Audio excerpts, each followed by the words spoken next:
Well, I hope everyone's enjoying the collab event, and I hope that you've been getting some good pulls. In today's video, we're going to be talking about Velvet. So let's go ahead and go straight to the screen for the gacha.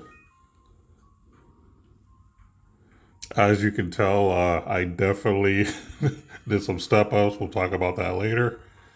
All right. So, looking at the unit screen, she's going to be a soldier type.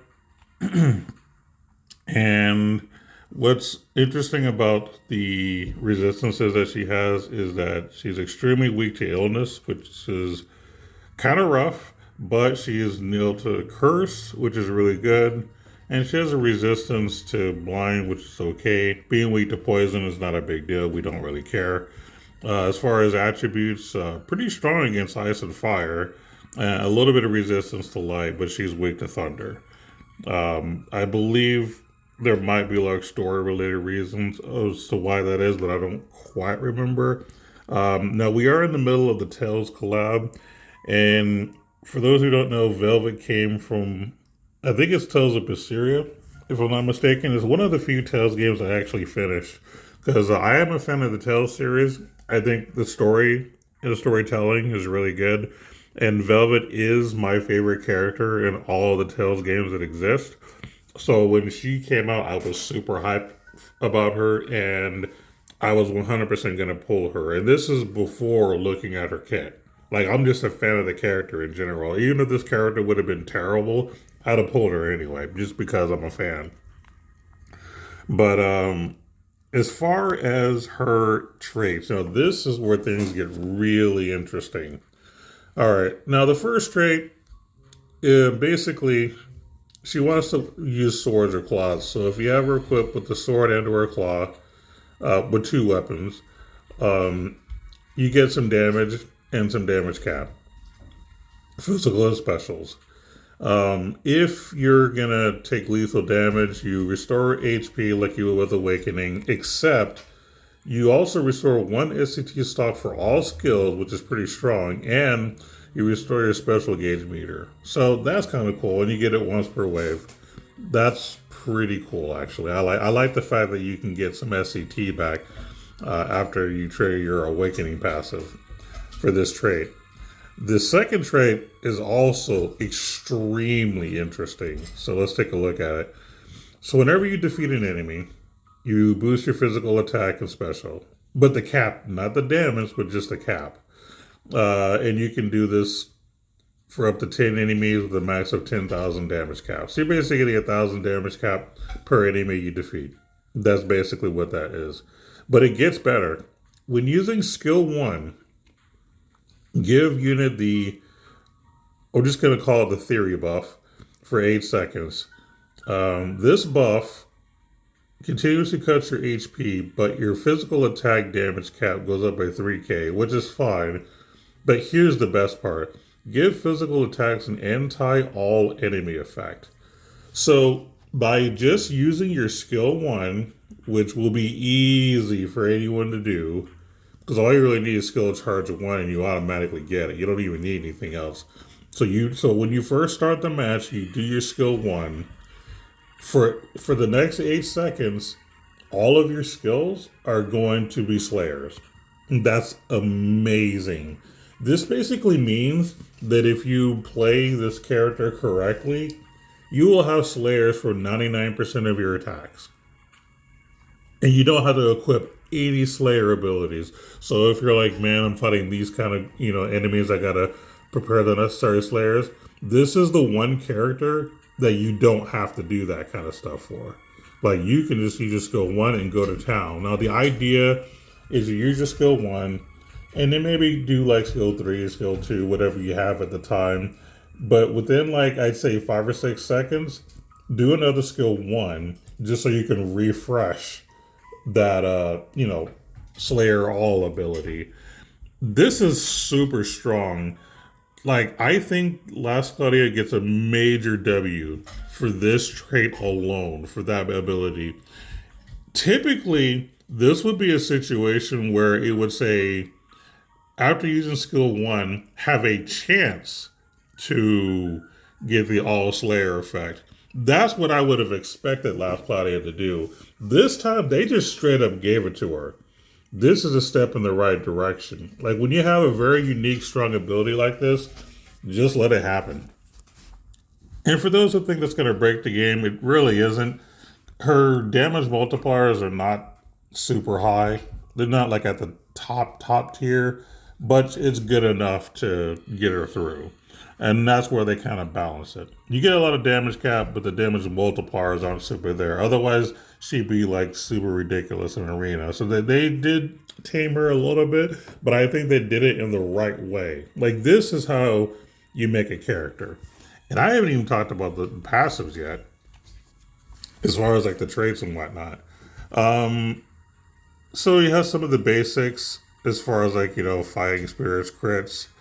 I am a big fan of crit, so crit up 3, advanced aim values and proud force is really cool. Divinity Saber is nice. It's not a slayer, but it gives you more damage and damage cap to the divinity types, which is like God, Stone, Undead, and I think something else if I'm not mistaken. I always forget. You automatically get an anti-type boost because since you're going to be basically doing slayers for the majority of your attacks, it's not that you get this extra damage for free. So there is technically some extra damage. I'll say additives here. Anti-type breakthrough 2, obviously, because you're going to be doing slayers. They gave her auto crit, which is nice. I believe auto crit is like continuous 15% crit rate. Pretty good. Auto haste, I always like auto haste. It's a very expensive passive, 14 SC, so getting it for free, I'll take it. He gives some, dark attack. This is a dark attacker. Pose of Glory, because the idea with Velvet is she's here to clean out the mobs, right? You have like a wave of like 5 enemies. She can just deal with all of that for you. So having Pose of Glory is perfect for her because that's what she's mainly there for, to kill like, mobs of wave 1s and 2s until you get to the boss. She comes with dual wield because she wants a sword and a claw. I mean, that's the ideal build for her. That's how she was intending. I don't really talk about this, but Unclad Power is pretty good if you're dual wielding. You get some extra strength. I mean, why not get some extra damage, And we got it for free. Claw High Boost and Giga Boost is nice. I don't really care about the special boost because this is not really a specialist, if you will, in that form. They gave her skill charge 1, which basically means that you're going to be able to get your S1 at the very start of the fight, which is perfect. They really built this character for you. Doggy Dog 2, I'm going to assume is for non-bosses. She's really just like the mob slayer. Not necessarily a boss slayer, even though she can be helpful against bosses. She's really here for everything that's not a boss, basically. Because some of you might see this and think PvP, but that's not the intention. It could be helpful in PvP, but that's not the intent here. Close combat, you get extra damage and damage cap for the closest enemy. I think this is a new one. Continuous Grand Brave and Speed, so that's great. Battle start, your damage taken is minus 60% until you use your skill. That's fine. I mean, to be perfectly honest, this will be good at a stage where the enemy automatically does an attack before you can do anything, because some bosses are like that. So that basically means that she can shrug off the damage from an enemy who does something at the very beginning before you can act. So that's where that's useful. Other than that, it's probably not going to ever be useful. When revived, get a buff to nullify damage taken equal to 2 times the unit's strength. So this is something that I'd say would be pretty good in any kind of PvP scenario. So when she gets blown out by 0, for example, she'll revive and get a little bit of a shield, right? Now, this doesn't necessarily mean you need to build her for strength. I would only add like strength up or firing spirit if you've already learned all the other abilities that you want to learn for her. And let's say you have like 2 or 3 SC left, then you can do like a strength up or something like that. But I wouldn't lean into it. But this is just a convenient passive. Overall, it's pretty good. Demon Arm. You get special damage. This doesn't really matter. I'm going to be honest. I don't particularly care about using her special. Actually, let me go back to her special because I don't know if it does anything great. It's a dark combo attack to one enemy and then followed up by a dark attack to all enemies. Okay. Yeah, it's nothing special. It doesn't give you like a special buff or anything like that. Again, I don't care. We're going to skip that. Here's another new one. Continuous high protection effect, which is good for survival. Heal one random basic status element every 20 seconds. And then, of course, if someone heals her, she gets a little bit extra. Decent. That's okay. Nothing really to brag about. Each sword or claw equipped, you get crit rate plus 3% and physical attack damage plus 10%, and with a 2k damage cap. I like this. I mean, anytime I can get some extra crit rate, I'm all about that. So the fact that this gives it to you like that, really, really cool. Here's another one that's interesting. So when you get that buff by activating your skill 1, we call it the theory buff. When defeating an enemy with a physical attack, restore 30% HP and your skill 1's SET by 8 seconds. So this is a way to easily continue to do your S1 as often as possible while getting a little bit of HP. Now, the reason that they're giving her HP as well is because the buff itself drains your HP. So this is just a way to kind of keep you topped up. It's pretty cool. So you can use this plus Proud Force to keep you topped up as much as you can so that you can take advantage of any kind of passive that gives you extra damage for max HP kind of stuff. And the rest of this are your transcend abilities. You get some physical damage reduction. Crit rate 5%, super strong. Love that.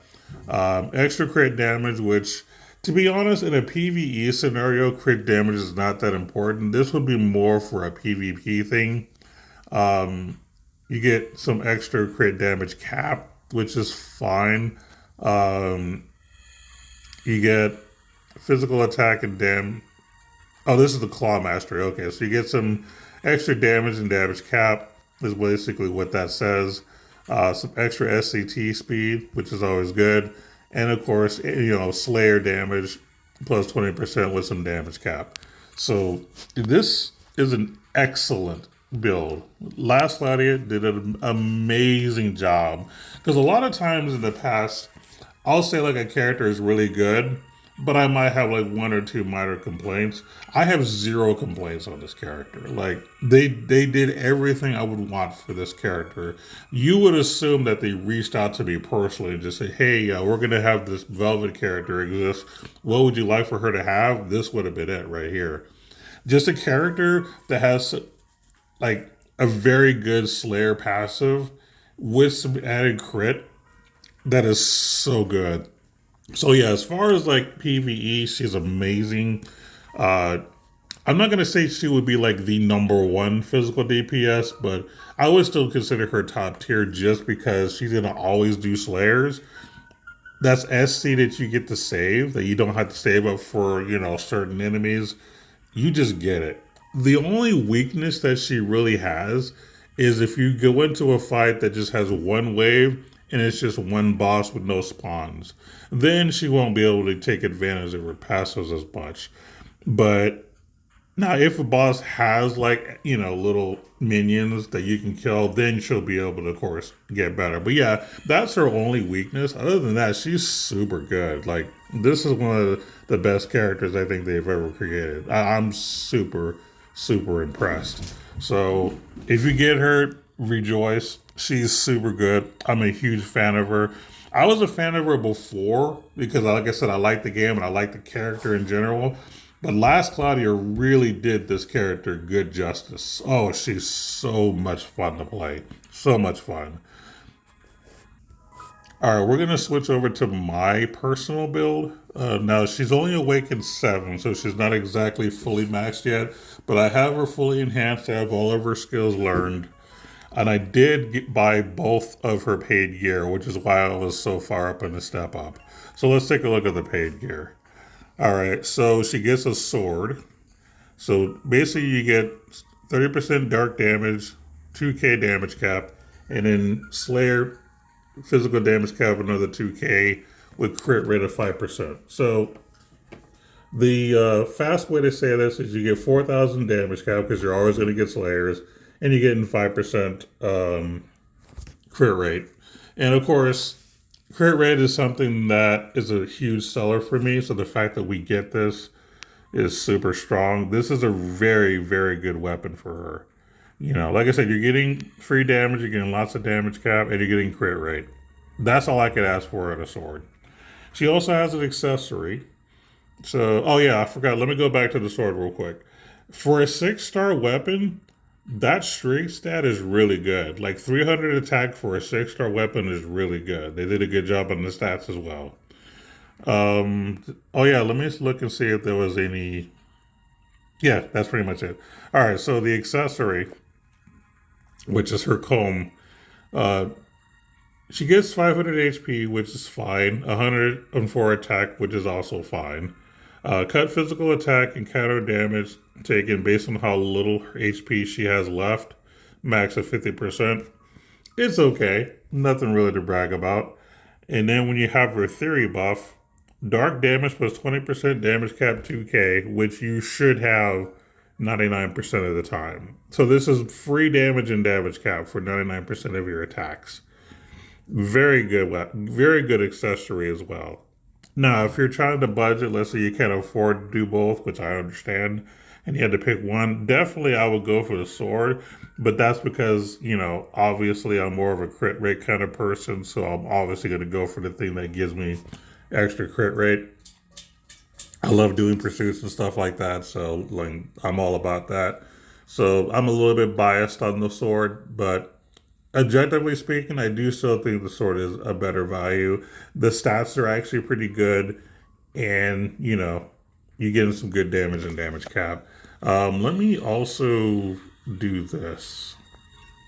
There we go.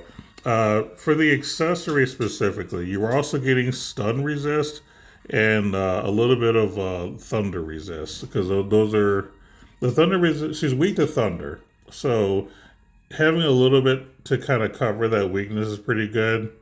And I don't remember what her stun stat was. I think she was like neutral, but I'm not 100% sure. I don't remember anymore.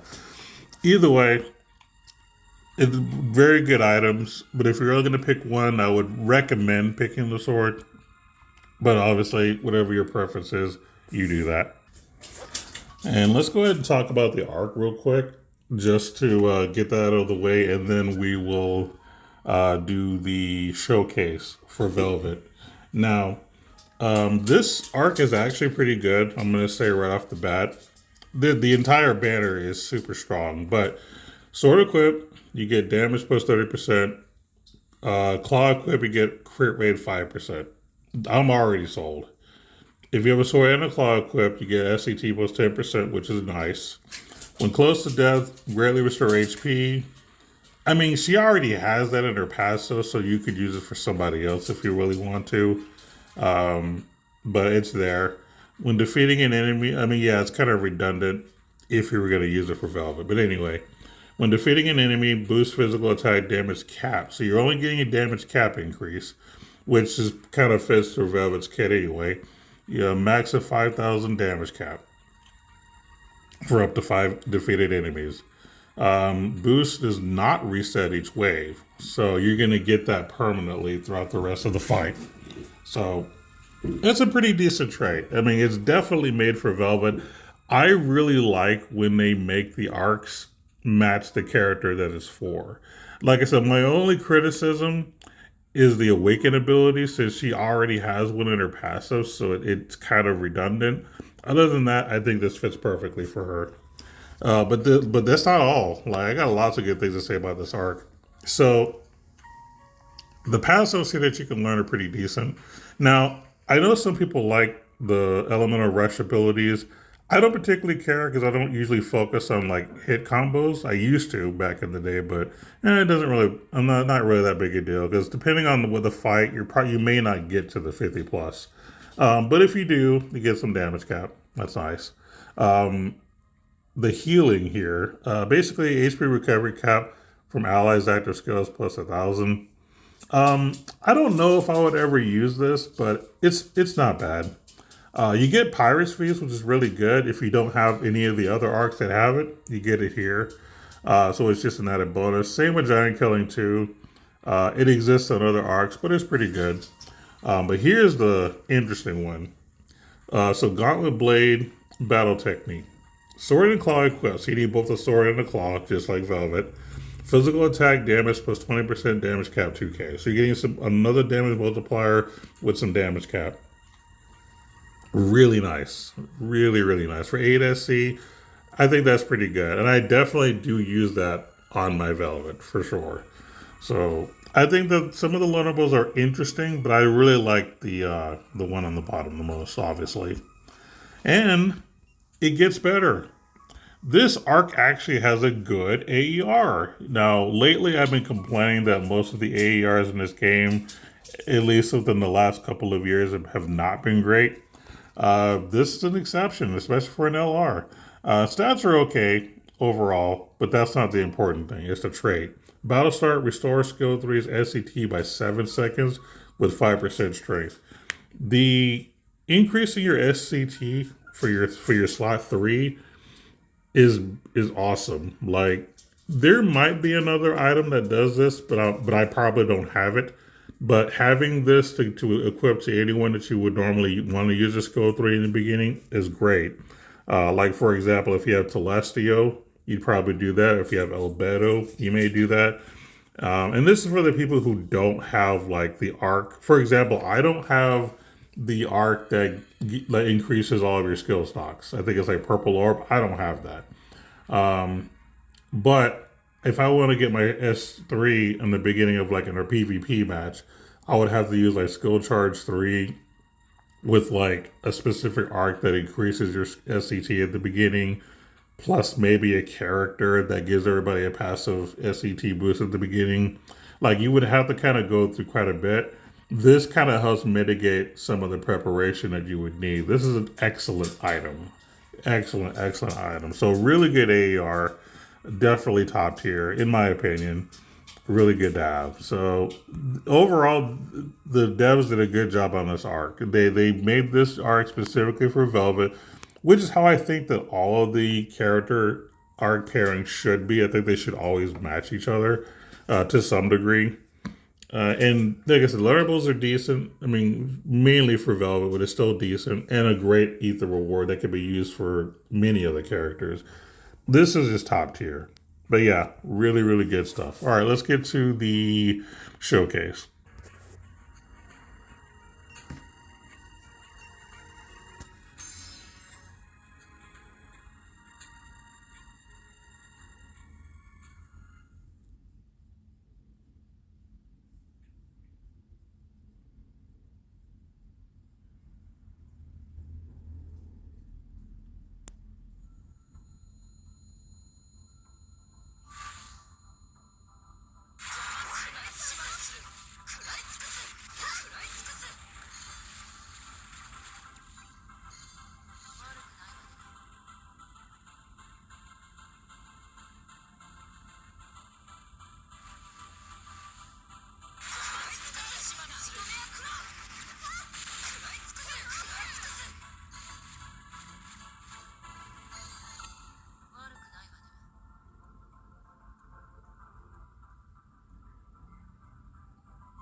So as you can see, she was able to deal with those fights very, very easily. Again, one of my favorite characters of all time. Like, she would definitely be like in my top 10 of favorite characters to use. I plan on using her a lot, even after the collab is done. Like, I'll probably use her with like 2P and Shoutier and just annihilate everything that comes out. Like, she's so much fun to play. So in terms of PvP, because I do have to talk about that as well, since I do participate in PvP stuff, I have not tested her yet. since she's not fully awakened and not at 120 yet, I just haven't decided to do that. However, I plan on at least giving it a try. I do think that her being able to have Slayers almost immediately gives her a little bit of potential. The problem with her, though, is that she is a dual wield character, which means that she is going to be kind of squishy, right? She'll probably die to Celestio and Zero like pretty easily. However, there are ways to mitigate some of that stuff, so I will be testing her. I do think there's potential, but in my mind, I think that she's more of a PvE unit. I don't really see her being anything in PvP, but I am going to at least try because I'm just curious. But I have no expectations of her doing any real damage in PvP, but I'll find out probably within a week or two once I get her maxed out. But PvE, she's amazing. If you get her, rejoice. She's gonna make your account super strong. Oh, she's just so good. So good. All right. I think that's gonna be it for today's video. I think that my next video is gonna be one of two things. I either will talk about the second character that comes out in the arc. If I don't do that, then the next video will just discuss how I feel about the collab altogether. Because I definitely have some thoughts on that too so far, and I'm sure there'll be more later on. So that's going to be it for now. Thanks for taking your time to watch this video. I hope you enjoy her. If you have her, let me know if you did, and we'll see you next time.